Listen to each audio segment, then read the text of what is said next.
Everyone on that mantle is dead. They all were born and then they died. A lot of my relatives there. And we will be a picture like that, such as that, or a digital picture such as that at some point. That's the reality of life on this planet.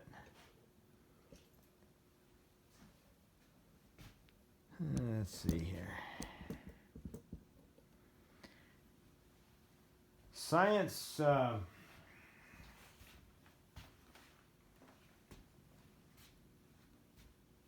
looks at how things work in this existence, but they don't delve into why they exist.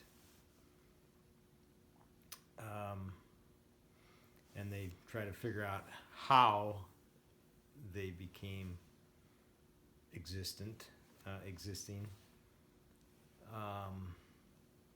I watched a video the other day. It was a gentleman I follow on YouTube.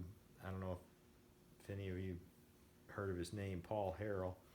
And he posted a video. Well, actually, his brother posted the video because the video was, if you're watching this video, I'm dead.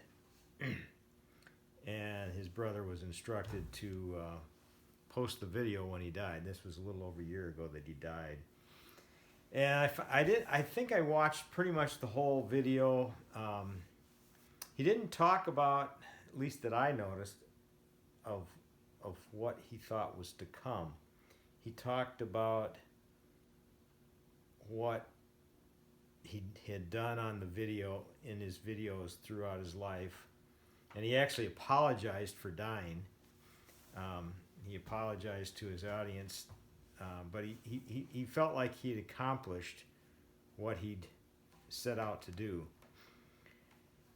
And in other words, his whole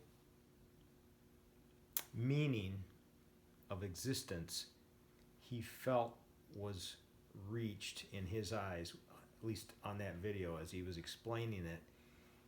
He felt that his whole meaning, he'd reached that accomplishment in this existence here. And other than that, he was apologizing for his death because he thought he was going to live another 15 to 20 years. I think he was only 58 when he died. Died of pancreatic cancer. And I'm thinking, if I'm going on a trip in my car, in my truck, I'm planning for that trip. I'm planning. Maybe he felt that since he didn't have anything to do with his planning of getting here, existing, he felt that there was no need to plan for what comes next. Perhaps that was his logic. I don't know. But if you're a believer, a Christian, I'm going to read a little passage here from Timothy 2:11 through 13.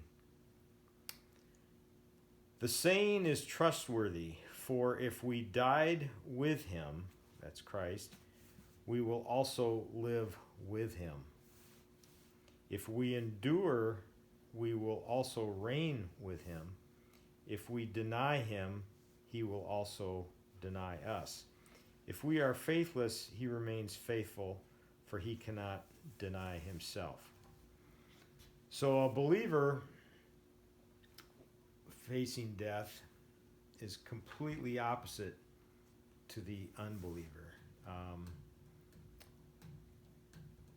And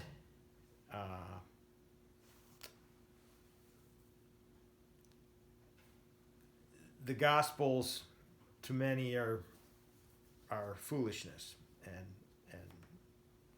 they think the people that believe the Gospels are foolish. Death will clarify who was right on that, because to me, I don't know when I contemplate life itself, the existence of life, and the mathematical odds of it happening by chance, there's no way. It's just absolutely insane to think that there's absolutely no possible mathematical proof that there should be any existence whatsoever. So for me to try to think which one's crazier, the gospel or life itself, I'm thinking, well, here we are, where we exist, and that's a total impossibility. I'm thinking the gospel is possible. There was a man, Jesus Christ. He walked the earth. He was hung on a cross. Over 400 saw him raised from the dead. I believe the scripture says that death was destroyed when he rose from that tomb on the third day. And I'm thinking of Paul Harrell. He taught how to defeat evil with a gun. Well, Jesus Christ defeated death, not with a gun. He, being God himself, destroyed death. It is appointed unto a man to die once, then comes judgment. It's that second death that is what the scripture says we should really fear. Dying the first death without dealing with the message of the gospel. Anyhow, hope that makes sense. So, all right, you have a good day. God bless.